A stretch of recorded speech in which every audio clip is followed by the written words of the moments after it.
Bueno, pues en este momento hemos llegado al final de las charlas. Ahora tenemos un ratito de coloquio, si os parece. Pues depende un poco también de vosotros, de vuestra participación, de vuestro interés en comentar cosas, ¿no? Han quedado muchas cosas ahí en el aire. No sé, podemos resaltar alguna, ¿no? Ahí hay datos realmente importantes, curiosos. Desde el principio de la jornada han salido algunos, ¿no? Por ejemplo, decía Rosa esta mañana, hablaba de la producción en grandes y pequeñas centrales eléctricas, lo que aporta o no aporta las grandes o pequeñas instalaciones a la producción y la relación entre el coste y el beneficio, ¿no? El beneficio sería esa generación eléctrica, en el coste estaría no solo los costes del recurso, sino los costes ambientales que ya hemos visto a lo largo de la jornada, que seguramente no estamos valorando, muchas veces no estamos evaluando, ¿no? Y luego también el coste de la restauración, que habría que contemplar también en ese concepto, ¿no? De costes asociados a la explotación del agua. Eso yo creo que puede ser una línea que a lo mejor os sugiera algo, ¿no? Os sugiera comentar algo, por ejemplo, ¿no? La verdad es que es curioso cuando vemos casos como este, ¿no? Este caso, por ejemplo, del cuerpo de hombre, como hay muchos otros, esto se está produciendo hoy día en España, ¿no? Es curioso, ¿no? Estamos hablando de restaurar los ríos, pero mirad qué montón de presas tenemos ahí y parece que incluso estamos haciendo recrecimientos sin hacer adaptación, sin hacer no sé, sin poner ninguna medida de correctora de los impactos que pueda tener esto. ¿Qué legislación tenemos? Lo ha dicho Pedro antes. Bueno, yo sugiero algunas reflexiones, ¿no? Acerca de lo que ha salido en esta jornada. ¿Queréis comentar algo? Venga, animaros, hombre. Igual ya estamos cansados, ya lo hemos dicho todo.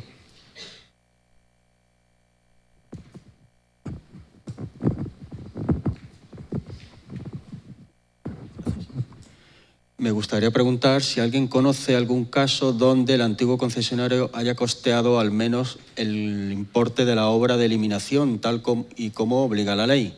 Hay que tener en cuenta que en el caso de la explotación hidroeléctrica, al ser un deber del concesionario que debería haber tenido en cuenta al hacerse cargo de la concesión, una ayuda no prevista en un mercado totalmente liberalizado como es el de la energía puede considerarse una ayuda ilegal de Estado, según el Tratado de Funcionamiento de la Unión Europea, porque se le considera y está en una posición de ventaja en el mercado respecto de otros competidores. Si alguien conoce algún caso donde por fin deje el contribuyente de subvencionar obras que deben estar al cargo, porque así lo exige la ley del concesionario. Gracias. Es decir, que lo pagamos todo, ¿no? Pregunto.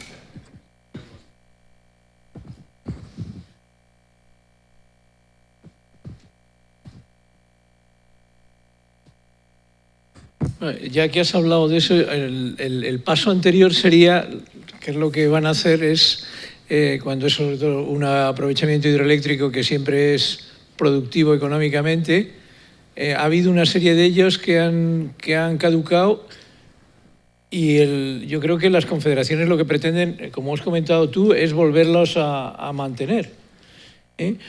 La otra posibilidad es que lo hicieran, los aprovecharan las confederaciones hidrográficas. El país más capitalista del mundo, Estados Unidos, pues tiene grandes presas que las aprovecha el Estado. Y eso revierte, por ejemplo, en Glen Canyon Dam, todo lo que se turbina es un dinero que en gran medida o en una parte sustancial va para dinero de investigación al Gran Cañón. Que yo creo que podríamos sacar otras opciones, ¿no? En vez de dejarlo que nos quiten las concesiones caducadas. Bueno, si alguien quiere intervenir. Bueno, vamos a ver. Y no solo de las hidroeléctricas, las térmicas del carbón, el presidente Iberdrola ha anunciado 2. Velilla del Río Carrión y otra en mitad del Nalón, una cosa así. Térmicas de refrigeración, también son productoras de energía. O las nucleares, que vamos a hacer con las presas de Zorita, las de Santa María de Garoña y demás. Porque eso hay que tenerlo también en cuenta. Y el ejemplo que ha dicho de que se haga cargo un organismo de Cuenca y se convierta de hecho en un empresario hidroeléctrico que venda al mercado kilovatios hora en determinados momentos, pues ya hemos abierto la tarta en el caso del Pirineo aragonés, donde no se está hablando absolutamente nada, pero cero, de restauración de ríos, sino de qué hacemos con el dinero recaudado por la Confederación del Ebro, donde está la Diputación, el Gobierno de Aragón y los ayuntamientos a la espera de que le caiga un maná tremendo de financiación, que también hay que entenderlo en una zona despoblada, etcétera, con falta de recursos y todo esto, pero por lo menos que se ponga también en la balanza el criterio ambiental. Y la pregunta del millón en el Tratado de la Unión Europea es ¿qué hace una administración pública ejerciendo de empresario eléctrico? Pero claro, también tenemos el ejemplo de electricidad de Francia. Es el gran monopolio, oligopolio, ¿no? O el canal de Suez. Pero bueno, pero es que el abastecimiento no está liberalizado. Esa es la energía. Pero bueno, en el abastecimiento urbano en ciertas prestaciones de servicio puede haber prestación por particulares. Es diferente, pero en el mercado de energía es que es clarísimo. Porque compite con ventaja. La administración compite con el déficit público. Claro. No tiene que rendir cuentas ante sus accionistas porque no los tiene. Y claro, si entran pérdidas, pues lo compensa el déficit público, ¿no? Puede ser una alternativa y finalista. Se ha reformado, la ley de aguas y el canon hidroeléctrico debería servir de modo finalista para la restauración ambiental y lo desconozco totalmente, cómo es, los dineros recaudados cómo se han destinado a esto. Además, porque hay muchísimas excepciones, a partir de 50 megavatios se empieza a pagar y cosas así. Y en época de sequía, cuando el bien es más escaso, se supone, te rebajan el canon, cosa que es antieconómica por definición. Y para los regantes también. No hay menos, pues páguese más. Y el ineficiente lo expulsa del mercado. Lógico. Pero no, aquí es la antilógica. Un momentito, porque si no luego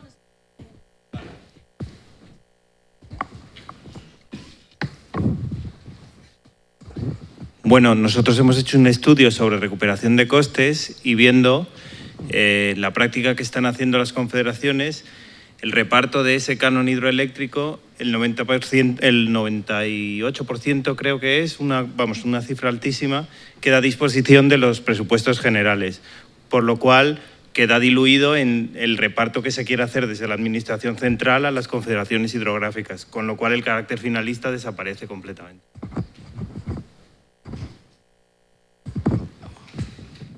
Si queréis comentar algo, yo es que sobre esto la verdad es algo curioso, ¿no? Pero aquí en España todo el sistema de tasas públicas, no hay tasas finalistas en general, ¿no? Podría haberlas, pero realmente no hay un sistema de incentivos o desincentivos. Las tasas no operan de esa manera en general, ¿no? Y se me ocurre desde la pesca hasta los cánones del agua, del suelo, de toda una serie de cuestiones que realmente no estamos promoviendo o beneficiando, incentivando las buenas prácticas a través de lo económico. No estamos haciendo esa recuperación de costes y estamos incumpliendo la ley claramente con esto, ¿no?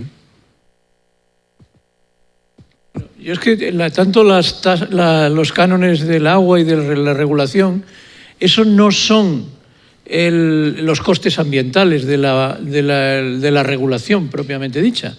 Entonces, lo que sí se podría es obligar, porque están en su obligación, medir de alguna manera los costes ambientales de la regulación, que era lo que os proponía yo, que no es lo mismo que te desvíes un 5% que de un 200%, y pagar en función de eso. Y eso serían costes ambientales, y no los paga nadie. Y eso es algo que creo que se podría exigir. Lo mismo que nadie protesta porque se paguen cánones de vertido, según el tipo de vertido que estés haciendo, porque es el que contamina paga, pues el que regula paga, y eso todavía está en el aire. No hay ninguna autoridad de agua que yo conozca en España que lo haya implementado. Aprovecho para decir que hemos desarrollado una metodología que está publicada y que se puede hacer. Y se puede pasar a euros por metro cúbico regulado malamente. Pacto de regulación. Luego, también en relación a esto están los costes de restauración. O sea, si realmente, tenemos instalaciones que, por ejemplo, un paso para peces, pues una medida de corrección, es una medida que debería evaluarse, ¿no? Tenemos planes de vigilancia de los parques eólicos, por ejemplo, ¿por qué no estamos evaluando esto? ¿Cuál es el problema? Ahora además hay tecnologías para hacerlo con un coste seguramente más asequible, ¿no? Pues esto, lo que estamos haciendo realmente es incumpliendo absolutamente todo, ¿no? Pero además normativa desde hace mucho tiempo y, pues sencillamente ignorándola, ¿no? Entonces,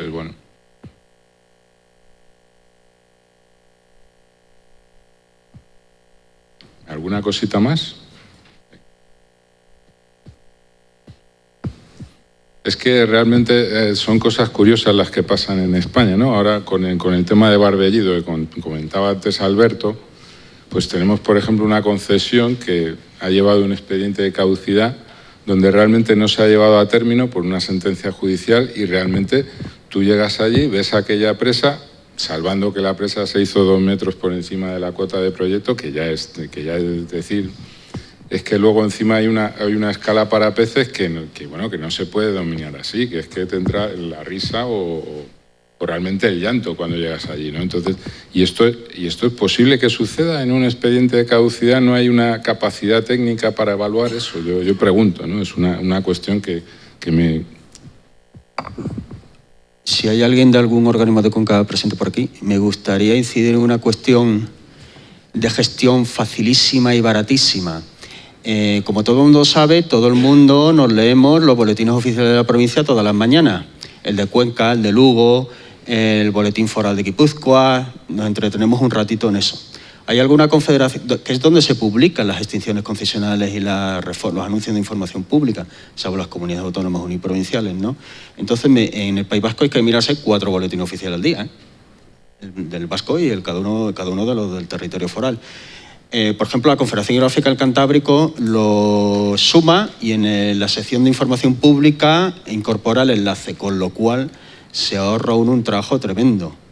O como ha habido casos, en un mismo proyecto a caballo entre una provincia limítrofe con otra comunidad autónoma, aparece en un boletín oficial de la provincia, por ejemplo en Albacete, boletín oficial provincial que todo el mundo se lee cualquier mañana, todos los días, y no se enteran en la ribera de enfrente. Porque ¿quién se va a leer el boletín oficial de la provincia tal o cual? Yo alguna vez se lo hago, pero bueno, es mi deber, ¿eh? Y bueno, es simplemente cuestiones de gestión facilísimas. O en Andalucía, claro, 8 provincias. Es que es peliagudo. Y si aparece el anuncio de información pública de cualquier concesión, que ponga al menos el volumen. Porque volumen, la celdilla en blanco. Dice, bueno, ¿interesa, no interesa? ¿Coste-beneficio? ¿Intervengo aquí, no intervengo?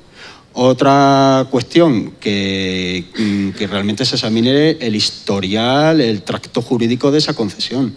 Porque si ya es difícil saber quién es el concesionario de una determinada explotación, bueno, que realmente esa sea la concesión y que el fin concedido, bueno, pues sea fácil acceder al archivo, ¿eh? Y por supuesto que uno que no tenga que desplazarse a Zaragoza, a Madrid o a Sevilla para ver en horario de oficina tal o cual expediente. Esto ocurre, a pesar de que desde el año 2007 es obligatorio que te entreguen una copia electrónica. Hablo de 11 años ya. Y bueno, se niegan en redondo. Y uno puede entender la falta de medios, técnicos, no sé cuánto, pero es que llevamos década y pico ya, ¿eh? Y bueno, nada más. Muchas gracias.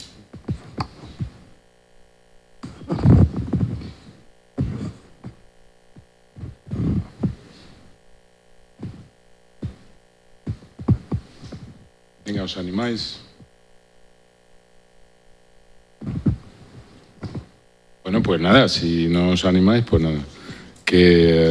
Bueno, pues ha sido un placer para todos nosotros. Ahora le daré el micrófono también a algún compañero por ahí de la organización.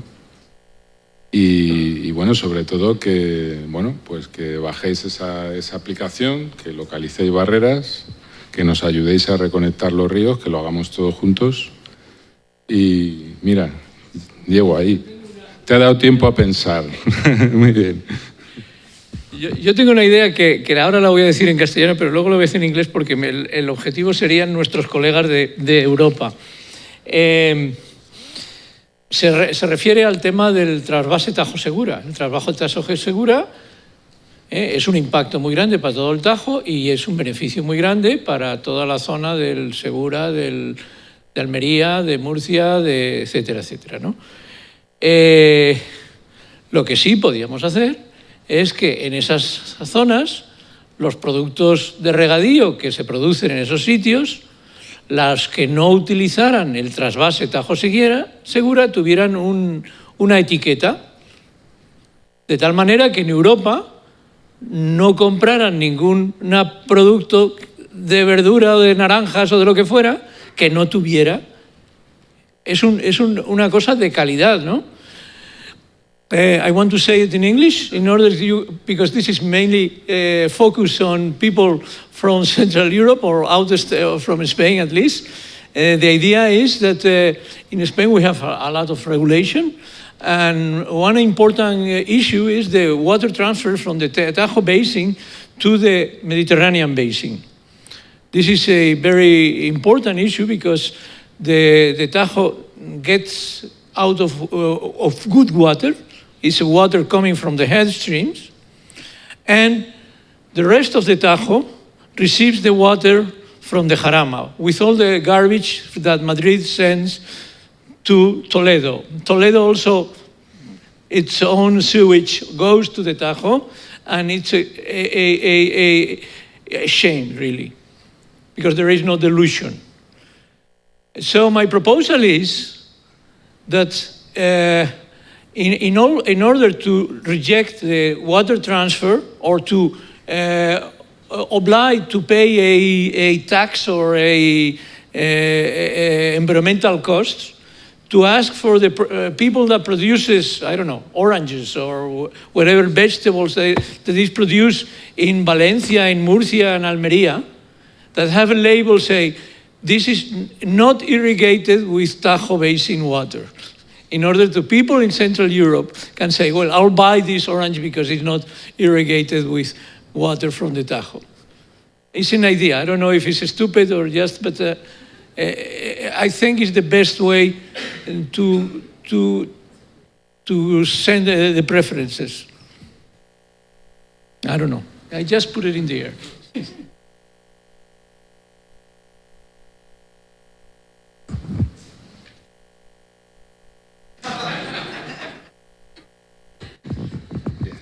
You want me to say something about this? I think it's really strange to pump water from one system to the other. In the Netherlands, we do the same, actually.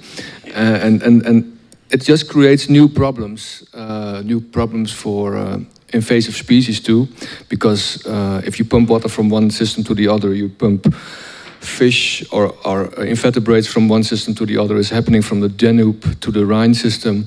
You just create new problems. I think if you have problems in the river basin, you should solve them in the river basin itself and not use problems from other river basins and to solve other problems. So it's just more problems. So I'm in favor of less problems. So I think I support your idea, but maybe even saying solve the problems in the Tajo Basin and solve problems in the Ebro Basin, and then I think that's better. La verdad es que, bueno, son buenas ideas. Lo únicamente que hay que, claro, para hacer una cosa así hay que organizarse muy bien, ¿no? La sociedad tenemos que organizarnos, ¿no? Yo antes anotaba una cuestión porque parece con esto de las presas sí que quería comentar algo, ¿no? Luego cuando hablamos con cualquier persona, con cualquier amigo, un familiar, cualquier persona que no está metida en este asunto de las aguas,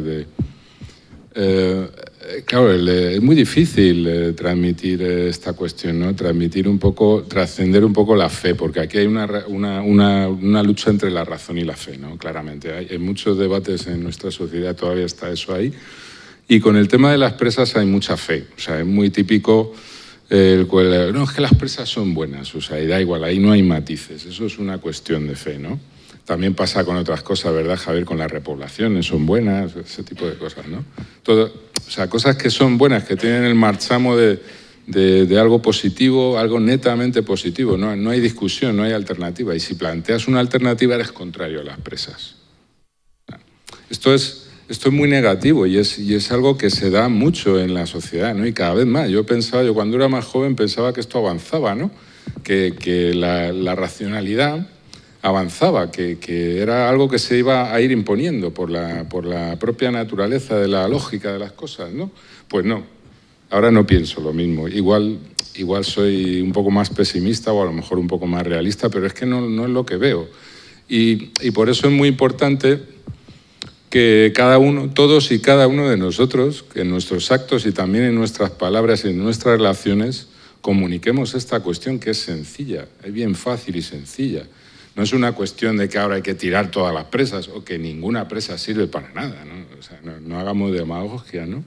Lo que necesitamos es adaptar todo eso, pero es una cuestión de racionalidad, es una cuestión de economía, es una cuestión de sostenibilidad. Las razones son tantas y tienen tanto peso que realmente hay poca discusión al respecto, ¿no? Es asombroso cómo la irracionalidad, o si queréis la fe, se gana la partida en estos debates todavía en la sociedad, ¿no? Y bueno, pues ahí lo dejo, ¿no? Para la reflexión de todos, porque está muy bien, utilicemos la app, utilicemos Barrier Tracker, localicemos barreras, ayudemos a recabar información, pero al final la conciencia es lo más importante, ¿no? Y hasta que no haya un nivel de conciencia en la sociedad un poco más extendido y más elevado con este tema, pues va a ser muy difícil avanzar, ¿no? Sí, César, estoy plenamente de acuerdo contigo, pero una cosa, y además voy a recordar también, lo he hecho hoy alguna vez, la primera reunión de Amber pública hace año y pico con la de hoy, porque hoy ha salido un par de veces, o sea, nada es blanco ni negro, todo depende, ¿no? O sea, hay factores positivos y negativos, es siguiendo un poco lo que estabas diciendo ahora. Y me acuerdo que lo que salió la otra vez era el melón, hoy ha salido también puntualmente en una de las presentaciones, el melón lo dijo Gustavo de Ictios, que hoy no ha podido venir, estaba anunciado al principio, bueno, bien, de abrir el melón del tema del control de las especies invasoras por los azudes intransitables. Entonces eso es un melón que hay que abrir, se quedó hace año y medio en que se iba a abrir y a lo largo de hoy, puntualmente en alguna presentación lo he oído, ¿no? Este azud retiene las especies, bien, pero como objetivo de Amber, o sea, precisamente para salirse del pensamiento normal, del pensamiento no crítico, o sea, de la verdad esta no cuestionada del siglo XXI, que todo el mundo piensa igual, o sea, ¿es bueno esto? Sí, es bueno en general, es bueno en general. Bien, el mismo Amber debería abrir ese melón. ¿Habéis avanzado en algo? Porque el preconcepto de que quitar todos los azudes es bueno, per se, es falso. Entonces, si puedes contar algo de ese melón, yo creo que es la parte, o sea, para no ir solo con una visión, ¿no? La verdad está en las dos visiones. Sí, bueno, yo creo que este tema ha salido aquí, de hecho, ha habido alguna presentación que ponía alguna foto de alguna obra que se ha hecho precisamente para aislar zonas, ¿no? Dentro de una cuenca fluvial en Nueva Zelanda, si no me equivoco, ¿no? Esto claro que es un asunto que hay que estudiar, ¿no?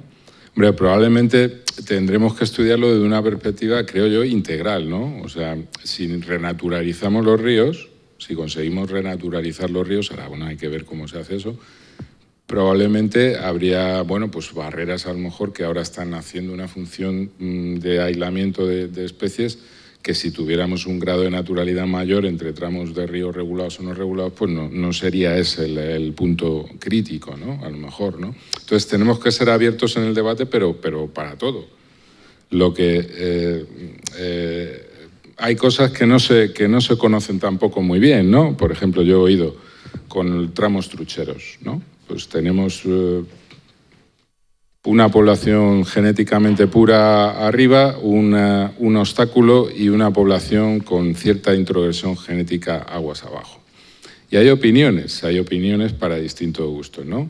Hay quien opina, pero son opiniones, porque al fin y al cabo la bibliografía científica nos dice que comunicar poblaciones con un grado de introgresión bajo, con una pureza genética, puede contribuir a la dilución de los genes exógenos o exóticos y procurar una restauración integral de la población a largo plazo. Claro, muchas veces es una cuestión de plazo, de tener claro lo que tenemos que hacer, ¿no? Creo yo.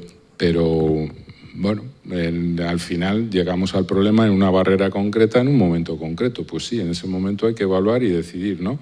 Hay muchos casos que no nos llevan a ese debate y no estamos empezando por ahí, o sea que tampoco es crítico, ¿no? Creo yo. Tenemos mucho que hacer y hay muchas veces que esa problemática no existe, ¿no? O sea, hay tanto por hacer que realmente podemos establecer prioridades que no nos lleven a esa disyuntiva, ¿no? Creo yo. Sí, yo quisiera decir que me parece que va a ser la excusa perfecta, la de las especies exóticas, para evitar que se derriben o se hagan franqueables algunas barreras. En el caso del río Cuerpo de Hombre se van a mantener dos infraestructuras, se podía quitar una y la otra dejarla, que están al final de la cuenca, casi en la desembocadura con el Alagón, y la justificación ha sido porque debajo de una de ellas, pues de la más inferior, había especies exóticas. Lógicamente podrían remontar el río, pero todavía en Semana Santa estuve pescando en el río Cuerpo de Hombre y las aguas del Cuerpo de Hombre provienen de 2.200 metros de altura y estaba a 4 grados. Metí el termómetro por curiosidad, no había actividad alguna, estaba a 4 grados. Dudo mucho que los blases y los percasoles que hay en el pantano de Gabriel Galán puedan llegar ni siquiera a Montemayor del Río, con esas temperaturas. Es decir, va a ser la excusa perfecta para que Iberdrola, que es uno de los concesionarios de una de las minicentrales de Valdelajeve, que ya tuvo su polémica en los años 90 cuando se construyó, porque se construyó de forma totalmente ilegal, no tenía autorización, se construyó dentro de una zona de nidificación de la cigüeña negra, por tanto una zona protegida, y el Tribunal Superior de Justicia de Castilla y León declaró nulas las obras e ilegales y sentenció que había que reconstruir la zona y demoler la presa. Y ahora, pues, en vez de incluirla en un proyecto tan importante como es el Cipriver, y que podía haber cabida a que hubiéramos devuelto al río Cuerpo de Hombre la conexión con su cuenca vertiente, que es la del Alagón, lógicamente, pues se va a quedar ahí en que debajo se detectaron pues unas percasoles. Entonces yo creo que va a ser la excusa perfecta para que muchas infraestructuras se sigan manteniendo sin necesidad, las especies exóticas.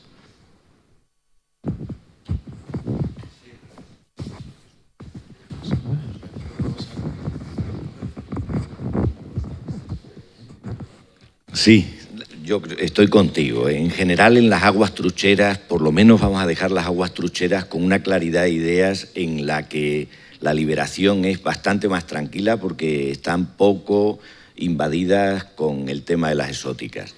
Incluso en el resto es aún mucho más complicado. El otro día en el Cipriver, en una jornada que hubo en Salamanca, todo el mundo muestrea el río. Dice, ¿y la cuenca? ¿Quién muestrea la cuenca? En Extremadura hay 50.000 charcas. 50.000 charcas con una idiosincrasia social, que es la parte que menos agrada al ámbito científico y técnico.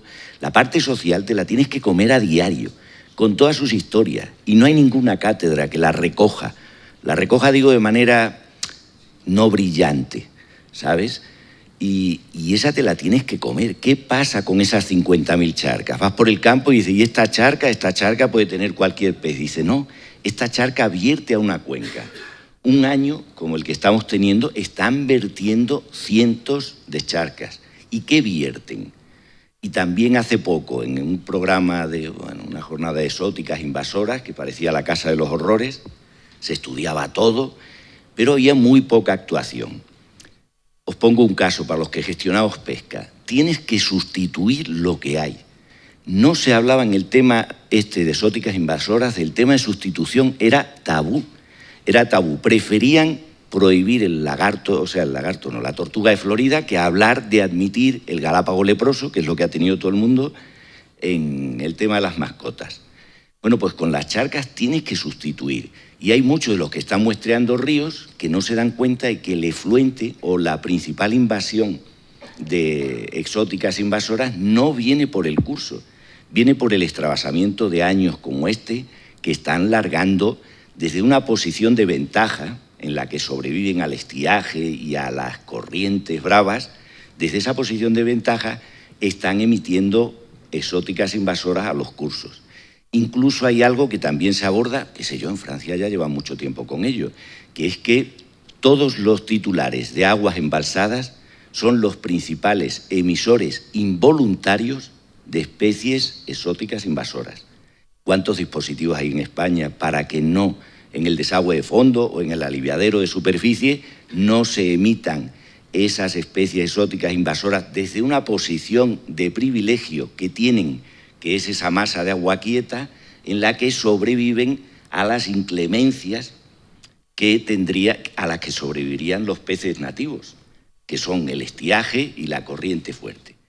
Pese a su complicación, se pueden hacer cosas, y la mayor parte de las barreras, sobre todo el menudeo de barreras, que es el mayor que hay que irlo liberando tranquilamente y no alimentar la idea. Sin duda hay algún lugar donde dices, pues sí, aquí lo vamos a dejar. Muestréalo bien, porque no es solo la foto de los vadeadores que tanto nos gusta batiendo el río. No, cómete la cuenca, porque cualquier cuenca, cuando hemos intentado arreglar algún coto o tenquero, que son relativamente sencillos, y les dices, ¿cuántas charcas hay por encima de esta que se ha perdido de percasoles o de peces gatos? Te dicen, pues la de Beltranito, la de Menganito, 3. Sacan la cuenca y hay 25, además de los 4 charcos que mantienen o tablas aguas arriba. Luego, paciencia, porque hay que trabajárselo y hay que empezar a limpiar poquito a poco, y sobre todo hay que sustituir. En el tema de mascotas nadie habla de sustitución. Podemos cerrar todo el mundo del mascotismo, pero no hablan de sustitución. Hay mucho tabú en el mundo conservacionista, igual que en todos los mundos, ¿no? Pero hay mucho tabú.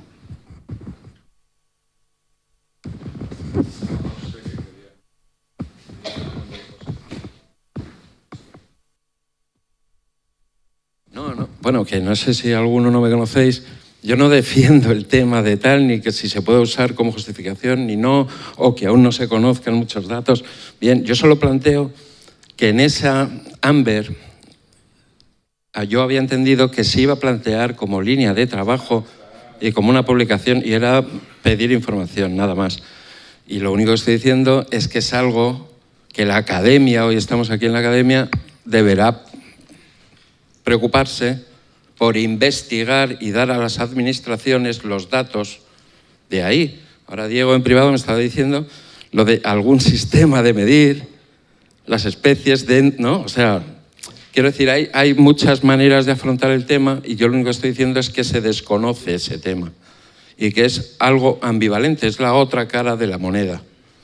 Solamente en muy pocos casos puntuales. Ahora el río Ter ahora se ha desbordado por todos los lados.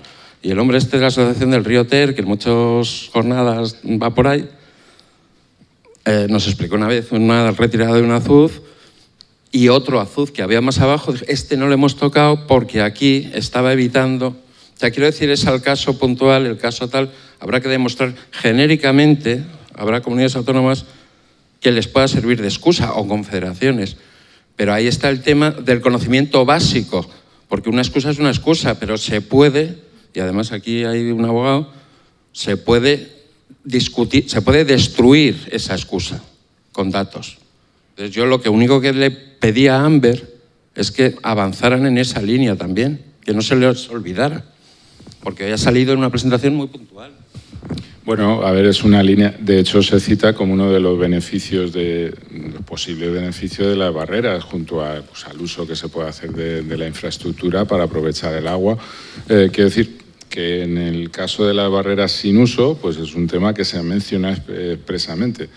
Hay muchos asuntos que quedan por ahí colgados, en el sentido de que, bueno, pues este tema tiene muchas vertientes, tiene muchas líneas de fuga, pero ese tema se ha tocado concretamente. Y, hombre, lo que pasa que el debate pues hay que abrirlo, que yo lo que he comentado un poco antes es que creo que hay que abrirlo de una manera honesta y sensata, no tampoco tragarse todo lo que nos echen sin tener un respaldo realmente, aparte de un estudio genético, ¿no? Que dice que lo que comentaba yo de poblaciones de trucha, por ejemplo. Y hablo de casos concretos. Hay un caso, por ejemplo, del Alto Tajo, la presa de Navarejos en Los Seca, pues aguas arriba. Parece ser que los estudios genéticos, en su día que se hicieron, ahora también dan algo, tiene algo de introgresión genética. Algo, o sea, en poco. Menos del 5%, mientras que aguas abajo no tiene nada, hasta la presa del Molino de Peralejos. Bueno, pues se esgrimía eso como un posible motivo para no habilitar, o no, que no exista un paso de peces en esa presa que debería existir.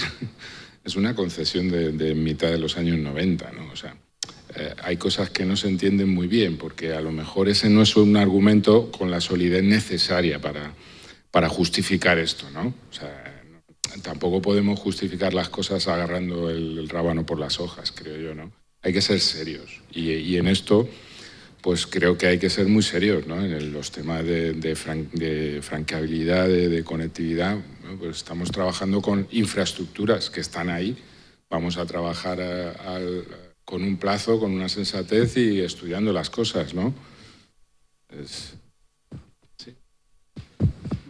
Bueno, yo solamente quería comentar que nos volvemos locos todos con las exóticas, o sea, sale siempre el tema del exotismo y tal, y yo creo que como con el cáncer, y que no se me confunda, tenemos que aprender a convivir con ellas. O sea, es imposible erradicar los peces que tenemos en nuestra península ibérica.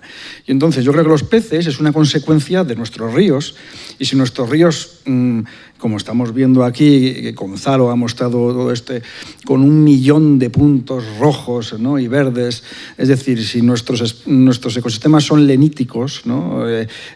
Pues los peces que tenemos son consecuencia de esos ecosistemas. Si nosotros cambiamos ese ecosistema, pues es muy posible que, como decía José Antonio, pues cambien, ¿no? La percasol pues no le va a gustar nada al agua fría ni unos estiajes más acusados, que no tenga tiempo para estar acobijada en aguas profundas, igual que el black bass. Entonces yo creo que lo que tenemos que hacer es recuperar nuestros ríos. Es muy posible que si los recuperamos, pues esas especies exóticas pues no estén tan a gusto, y poco a poco, como es un ejemplo de lucio en león. El lucio en león antes estaba por todos lados y se hicieron descastes y demás, pero las condiciones no han sido las más propensas, ¿no? Y ahora no hay tanto lucio, casi prácticamente está en extinción, digamos, ¿no? Entonces, bueno, yo creo que efectivamente, César, estoy de acuerdo que lo que hay que hacer es saber lo que tenemos, el problema que hay, y trabajar primero en devolver al río lo que es suyo, antes de lo otro.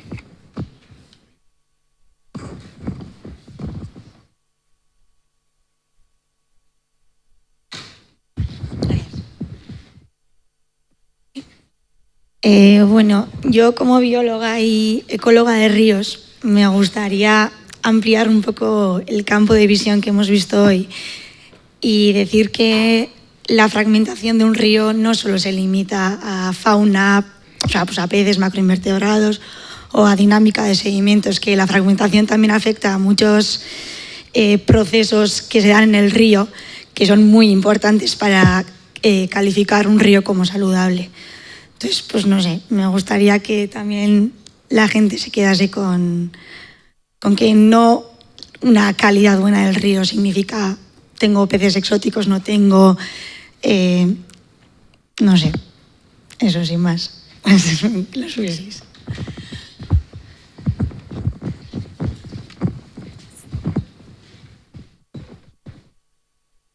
Bueno, se han tocado muchas cuestiones respecto a la alteración que suponen esas barreras, el uso del agua también, ¿no? Una alteración profunda que altera todos los flujos de energía, de nutrientes, de sedimentos físicos, químicos, la fauna, la flora, bueno, claro, el río es un ecosistema complejo y lo que estamos haciendo es cortocircuitarlo a todos los niveles. En este caso, con las barreras transversales, pues rompemos la continuidad longitudinal. Luego también tenemos otras barreras, como sabéis, que en Amber no entran per se, no estamos tocando las barreras longitudinales.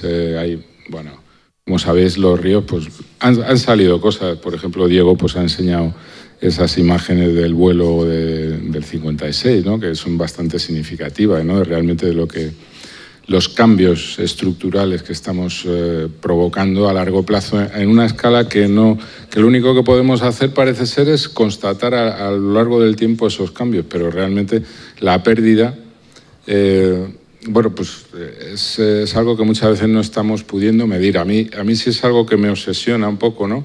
El hecho de que hoy en día todavía no seamos capaces de medir lo que estamos perdiendo, ¿no? Porque la ignorancia pues es lo peor de todo, ¿no? Realmente a estas alturas, ¿no? Entonces, partiendo de la base de que tenemos una legislación favorable que sanciona el deterioro, pues creo que la lucha tendríamos que establecerla a un nivel mucho más sólido en la sociedad. La verdad es que creo que estamos un poco resignados, la verdad. Veo que es difícil para la sociedad esto, pero bueno, yo soy positivo en el sentido de que creo que solo cabe ir para adelante, para detrás no podemos ir y no vamos a ir, porque de hecho estábamos peor hace 20 años o 30, ¿no?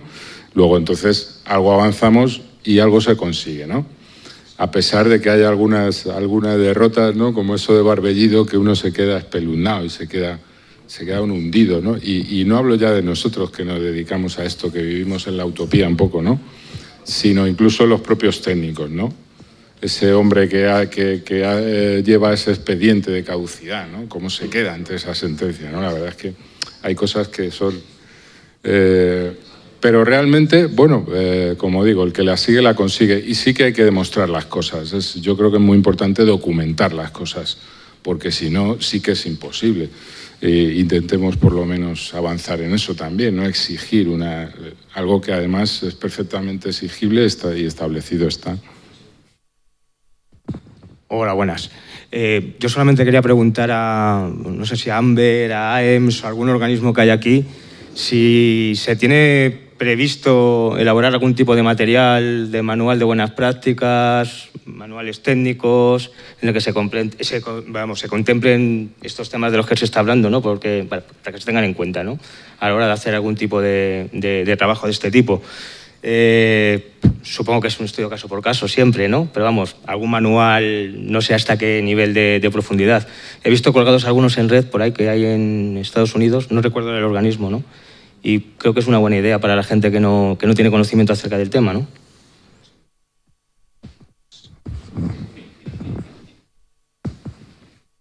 Gracias, César.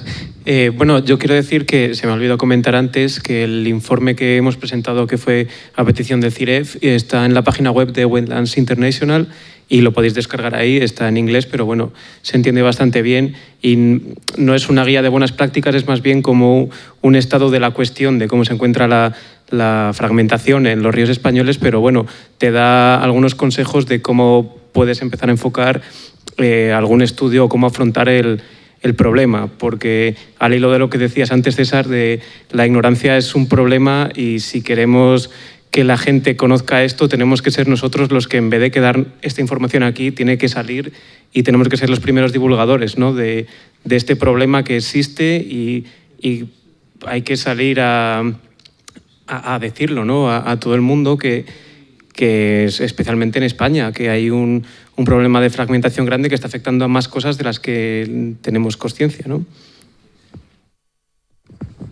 Bueno, yo creo, tal vez sobre, bueno, código de buenas prácticas sí que Amber tiene previsto, ¿no? Y de hecho, pues también herramientas para la toma de decisión van a formar parte de ese producto de Amber, ¿no?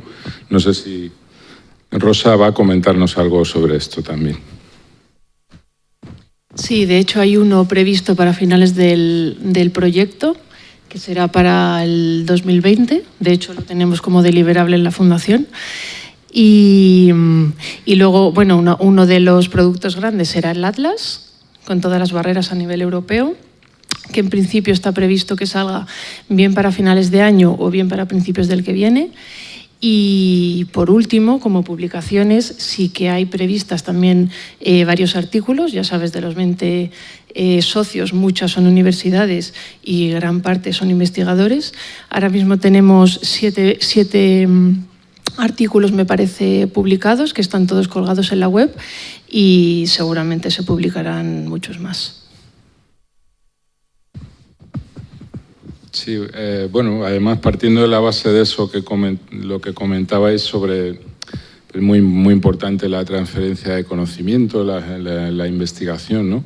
Pero también es muy importante contárselo a la gente, ¿no? La divulgación, la diseminación de esto a la ciudadanía. Entonces, la verdad es que sí que Amber tiene esa vocación, tiene un contenido en esa línea importante, un esfuerzo importante.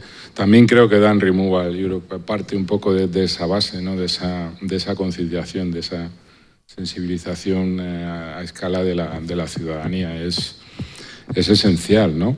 Es esencial. Entonces, de hecho, bueno, pues con esta jornada, que en principio la hemos organizado entre Dan Removal Europe y Amber, no es que estuviera previsto lo que teníamos que hacer o lo que nos obliga al proyecto, entre comillas, obliga, es, no, sin comillas, la verdad, nos obliga a hacer un lanzamiento de las herramientas que, bueno, pues por ejemplo la app, ¿no?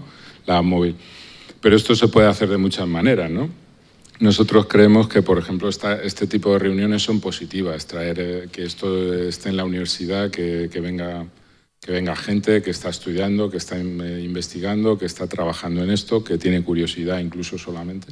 Es muy importante el que se reúnan personas con distinta motivación, pero con una motivación primordial única, que es pues de ver un río sano por el que le gusta pasear, hasta que, bueno, pues sabiendo un poco más o metido en este sector o en este mundo, pues que tenga un interés más específico, ¿no? Yo creo que esto es fundamental. Y en un país como España, que realmente, bueno, y hay zonas luego, ¿no? Pues no es lo mismo hablar de temas de agua en el norte que en el Levante, ¿no? Y no es lo mismo hablar de energía hidroeléctrica que de riego, ¿no?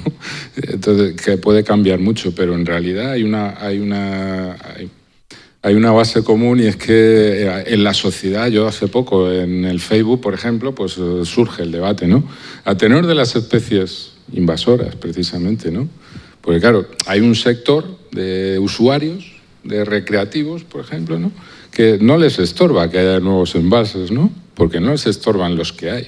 Y no tienen una conciencia de que haya problemas asociados a eso. Solo ven lo bueno, o bueno, entre comillas, pues, hombre, no, es que cómo íbamos a beber en España, o cómo íbamos a regar, o cómo íbamos a... Entonces, no hay matices, como decía antes, ahí no hay matices. Si nosotros vivimos, necesitamos los matices, ¿no? Este es un debate complejo, un debate de matices, y eso cada vez parece que cuesta más en esta sociedad, ¿no? Donde parece que cada vez es más todo blanco o negro, ¿no? Eso es un esfuerzo que queremos hacer, por supuesto, desde Amber, ¿no? Destacar, pues, no solo los grises, sino toda esa gama de colores que hay entre el blanco y negro, ¿no?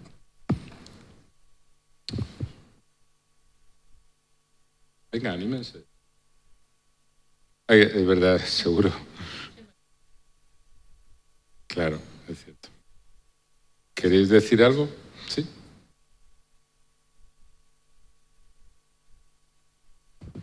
Yo lo que creo es que la evolución que pueden seguir las presas en España, de algunas se puede prescindir, algunas están obsoletas, evidentemente. Las centrales hidroeléctricas en un futuro más o menos largo, se podrían sustituir por otro tipo de energías alternativas. Lo que pasa es que hay un tema, que es que la ventaja de las energías hidroeléctricas, de las centrales hidroeléctricas, almacenan el agua y almacenan la energía. Entonces, las centrales aerodinámicas, o sea, las centrales eólicas no es tan fácil de almacenar. Se podría pensar en sistemas como hay en Canarias, es decir, que un sistema con 2 depósitos, aguas arriba y aguas abajo, con lo cual se puede almacenar agua cuando hay superávit de producción de aerogeneradores. Eso es una idea que a lo mejor en el futuro se puede extender a otros sitios de España. Pero aún así hay que ser realistas, es decir, las grandes presas para el suministro, sobre todo de agua normal, esas van a seguir existiendo, y sobre todo en sitios como en España, y no se va a demoler. Ante esa situación, lo que habrá que pensar son escalas de peces. Yo pienso mejores que ascensores.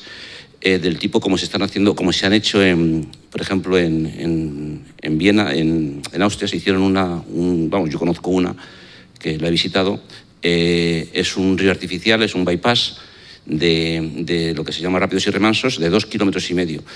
Que yo sepa, la más grande es la en el río Paraná, en la frontera entre Brasil. Justamente Javier Sanz tiene mucho contacto con los técnicos brasileños. Entonces, yo creo que esa investigación son muy importantes, porque al final creo que va a ser la solución para grandes empresas que hay en España y en otros sitios del mundo. Lamentablemente, he leído hace poco que en el río Nilo creo que van a hacer otra gran presa en el Nilo, ¿no? Entonces creo con intenciones de centrales hidroeléctricas. Justamente todas estas reflexiones me vino a raíz porque va a ser una pena, van a fastidiar mucho el río Nilo. Pero en España y en otros sitios del mundo la idea es que se progrese y que se intente investigar en ese línea, es decir, hacer grandes escalas que puedan suplantar por lo menos el paso de los peces e incluso pues, ríos artificiales, incluso a lo mejor algunos caudales sólidos. Porque lo que hay que ser realista es que en España las grandes presas que dan suministro de agua a las zonas urbanas, o sea, para beber, e incluso gran parte del riego se van a mantener. Espero que el riego se vaya disminuyendo con muchos años. De hecho, el otro día estuvimos viendo una presentación de un libro en el cual se ha estudiado mucho el riego por goteo, se ha potenciado el riego por goteo, se ha estudiado el riego a manta, ¿no? Y entonces el déficit, parece ser que el porcentaje de agua que va para riego es solamente el 65, hacia unos años el 80. En ese día se mejorará. Pero aún así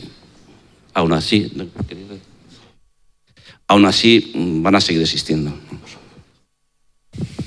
No, sí, desde luego, muy, muy interesante y muy cierto. Las presas ahí están, hay muchas, entonces pues muchas tienen uso y lo seguirán teniendo. El tema es la adecuación ambiental, ¿no? Y el tema también son los costes, porque claro, a ver, partimos de una base de producción hidroeléctrica. En el caso de la hidroeléctrica, si hablamos, pues completamente subordinada a los intereses del mercado, al funcionamiento del mercado eléctrico, del sistema eléctrico. Es decir, porque no teníamos ninguna cortapisa ambiental, ¿no? Si yo tengo la energía efectivamente almacenada arriba y la suelto, abro el grifo como y cuando quiero, pues entonces, claro, tengo mucha elasticidad, ¿no? Pero es que si yo tengo que soltar el agua con unas determinadas condiciones, en unos determinados momentos, con unas tasas de cambio, pues entonces ya los costes se incrementan y el beneficio decrece, ¿no? O sea, claro, no podemos aplicar costes, aplicar todo el estudio de costes o el 80% a una energía que ha llegado nueva y que dejar de aplicarlo a otra que lleva mucho tiempo, como es el caso de la hidroeléctrica respecto a la eólica, por ejemplo, ¿no? Es decir, que eso es lo que estamos haciendo. Por eso es tan rentable la producción hidroeléctrica y por eso pues es tan difícil decir contraponer ahí, no decir, porque es muy rentable realmente, ¿no? Entonces, si esa forma de producir internalizara costes y evaluara internalizara costes, ya no sería tan rentable, ¿no? Y partiendo de la base de que las infraestructuras están construidas, pues muchas veces la amortización ya está realizada, pero cuando estamos hablando de nueva instalación o de rehabilitar concesiones, lo que tenemos que preguntarnos es esto, ¿no? Decir, bueno, a ver, ¿qué van a producir ustedes con una mini central y qué impacto van ustedes a producir? O sea, ¿cuáles son los números? A ver, díganme ustedes algo más, ¿no? Porque si no estamos, pues en un debate que realmente no se llega a producir, ¿no? Nosotros andamos mucho con la defensa ambiental respecto a nuevos proyectos hidroeléctricos, por ejemplo, ¿no? Y realmente es lamentable, ¿no? Es lamentable cómo todavía se siguen presentando. Hombre, hemos avanzado bastante, ¿eh? También es verdad que ahora se encuentra proyectos con escalas, por ejemplo, que ha hecho gente ya que sabe de esto y que, bueno, pues es verdad que eso cada vez es más frecuente y eso también, bueno, pues es... Bueno, y a mí también me gustaría incidir que este debate que se está planteando es también un cambio de cultura con la relación que tenemos ahora mismo con los recursos hídricos y la gestión que hacemos de ellos. Entonces, quizás esa cultura, como decías tú, César, fosilizada en el tiempo, eso tiene que cambiar. Y el discurso de que las presas sirven para beber, pues es evidente, ¿no? Nadie puede discutir eso. Pero tampoco puedes discutir que ahora mismo hay mucho más conocimiento científico sobre cómo funcionan los ríos y las necesidades que tienen, que en el momento de hacer aquellas presas ni se tenían en cuenta ni se tenía interés. Por lo tanto, creo que es el momento de empezar a cambiar, adaptar nuestra forma de relacionarnos con el agua y a lo mejor no hace falta regar más. No digo regar mejor, que sin duda, porque ahorra agua, sino que no hace falta regar más y hay que utilizar esos sistemas por goteo para guardar el agua para los ríos, no para hacer más hectáreas de regadío o más invernaderos o seguir produciendo alimentos para luego tirarlos o venderlos a un precio bajísimo.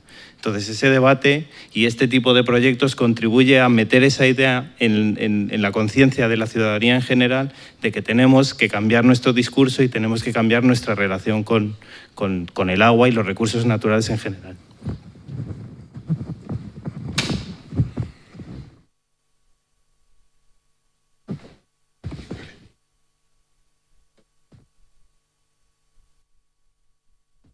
Por supuesto que sí, estoy totalmente de acuerdo. Y también en la presentación que me dieron de las transformaciones de los cultivos agrarios, que se dio justamente el viernes en este seminario, había un dato que es negativo, a mi entender, y es que el cómputo total de superficies regadas en España ha aumentado.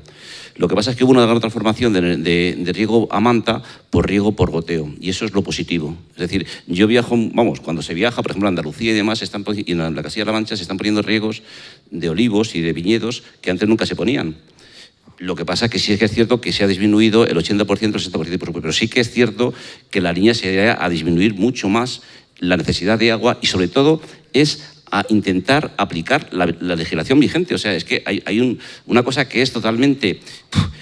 no sé cómo definirla, o sea, es totalmente triste cuando lo catastrófica es que los caudales ecológicos no se respetan en lo más mínimo. Entonces eso hace un daño brutal, que si bien en ese juego de cifras se resulta que se disminuye la cantidad de agua que va por riego, pero es que después hay muchos ríos que se han perdido porque no se respeta en lo más mínimo los caudales ecológicos o son totalmente ridículos, ¿no?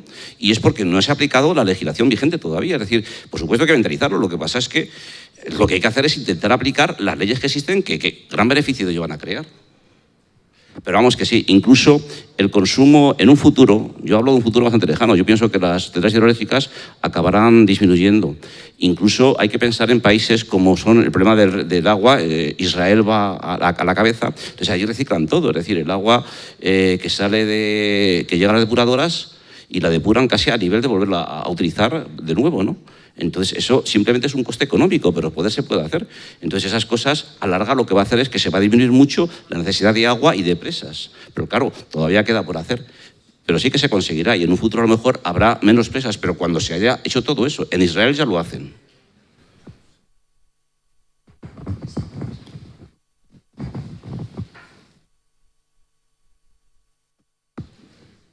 Bueno, al hilo de lo que comentaba el compañero y de la legislación vigente, mucho cuidado con la legislación vigente. Voy a ilustrar un caso. En el Tajo Medio, entre Aranjuez y Toledo, hay una zona regable, que es en el Canal de las Aves. Salió evaluación ambiental un proyecto para hacer una modernización, ¿no? Entonces, esa modernización del Canal de las Aves es un canal bastante grande, con bastantes kilómetros, supone un ahorro sustancial en cuanto a agua, ¿no? Pues con la legislación vigente, ese agua automáticamente pasa a considerarse excedentaria y, por tanto, trasvasable a la cuenca del Segura. Quiero decir que es una mejora que no va a tener la más mínima afección positiva al río, sino que todo ese agua automáticamente va a ser derivada con el resto de las aguas que se derivan, ¿no? Y que viene a ser más o menos el 75-80% del caudal que se genera en la cabecera. Todo esto en un tramo entre la presa de Entrepeñas y el Jarama, hasta que llega a confluir el Jarama con el Tajo, donde la presión es absolutamente insostenible, donde el río tiene un proceso de degradación tremendo, unos cambios geomorfológicos durante décadas que lo han reducido a un mero canal sin conexión con la llanura aluvial, con problemas de cambios en las riberas, en la vegetación, por un efecto de matorralización. Y una degradación que ha sido nefasta y que la legislación vigente lo mantiene y lo mantendrá. Y con un plan hidrológico de la cuenca del Tajo que no mantiene ningún caudal ecológico, solamente unos caudales mínimos legales que son absolutamente inviables para mantener el ecosistema acuático y los ecosistemas terrestres asociados a ese ecosistema acuático, como el bosque de ribera. Un bosque de ribera que en toda esa zona se conservó hasta el tercer cuarto del siglo XIX, hasta el 1860 y pico, en que se produjo la desamortización y entonces, bueno, pues se llevó a cabo la roturación. Entonces, bueno, quiero decir eso, que mucho cuidado con la legislación vigente porque no siempre es favorable a los intereses medioambientales, que en este país el interés medioambiental está claramente por debajo de los intereses económicos, que son los que manipulan realmente a las directrices políticas que se llevan no solamente en la gestión del agua, sino en otras muchas gestiones. Porque si no, no habría razón para que todo esto que se ha comentado, ¿no?, de eliminar obstáculos que no tienen ningún valor, pues cueste tanto trabajo hacerlos, para imponer obligaciones a los actuales concesionarios a efectuar medidas que están puestas en la legislación y todo esto. Y bueno, ya no me extiendo más.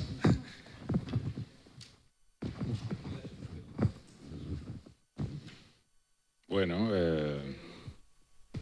pues nada, Spanish Revolution, ¿no? No, realmente, a ver, es un poco, hay veces que es un poco, es cómico, ¿no? Realmente lo comentaba, vamos, es cómico si le quita uno el dramatismo, ¿no? Hay veces que hay cosas que no se entienden muy bien, ¿no? Nosotros, por ejemplo, unas minicentrales con las que llevamos 20 años luchando en el Alto Tajo, las conocéis bien, ¿no? Ahora, pues, ha llegado el fin del plazo concesional. Y nosotros, pues hay un tablón que, como dice Pedro, hay que mirarse los boletines provinciales para enterarse. Nosotros nos enteramos porque lo miró Pedro. Pero podíamos perfectamente no habernos enterado, ¿no? Tenemos un plazo exiguo para plantear alegaciones y pedimos la información sobre la concesión y la Confederación Hidrográfica del Tajo nos dice, la comisaria de agua, nos dice que tenemos que ir a ver el expediente en persona en la Confederación, ¿no? Tenemos una serie de legislación, a vosotros también os lo han dicho, por eso lo cuento, porque me he acordado por esto. Porque, claro, hay cosas que uno se queda pues con cara de pez, ¿no? Y dice, bueno, ¿y ahora por dónde subo, no? Esto por dónde lo subo, ¿no? Nosotros hay en ocasiones que ya directamente pues tratamos de ir a los tribunales, ¿no? Cosa que es bastante complicada también, porque la sociedad civil pues lo tiene bastante difícil, ¿no? El coste es alto, ¿no? Pero bueno, hay que perseverar, porque, bueno, pues en algún momento igual conseguimos que las administraciones responsables empiecen a actuar de una forma responsable y conforme a la legalidad, efectivamente, si no se trata de otra cosa, ¿no? En este debate yo recuerdo hace muchos años hablando del NANSA, ¿no? Que pues hablando con gente involucrada, ¿no? de la empresa, con gente, dice, no, es que, claro, es que entonces es que no se tenía la misma idea, no se tenía en claro, no se tenía la conciencia medioambiental, ¿no? Pero entonces había unas leyes, ¿eh? Y había una ley de pesca de 1942 que se incumplió entonces y se sigue incumpliendo ahora, que es lo más interesante del asunto. Pero ya se incumplía entonces, ya se sabía que los salmones tenían que subir y bajar, ¿eh? Esto no es nuevo, esto no viene de ahora. Así que, bueno, ¿queréis comentar algo más? Bueno, ya yo creo que... Bueno, de recalcaros, no sé, supongo que casi todos habréis rellenado la encuesta, nos la habréis dejado por aquí. Mañana la visita es a las 8:30, sale el autobús de aquí, quien venga, pues mañana nos volvemos a ver. Y bueno, pues muchas gracias a todos.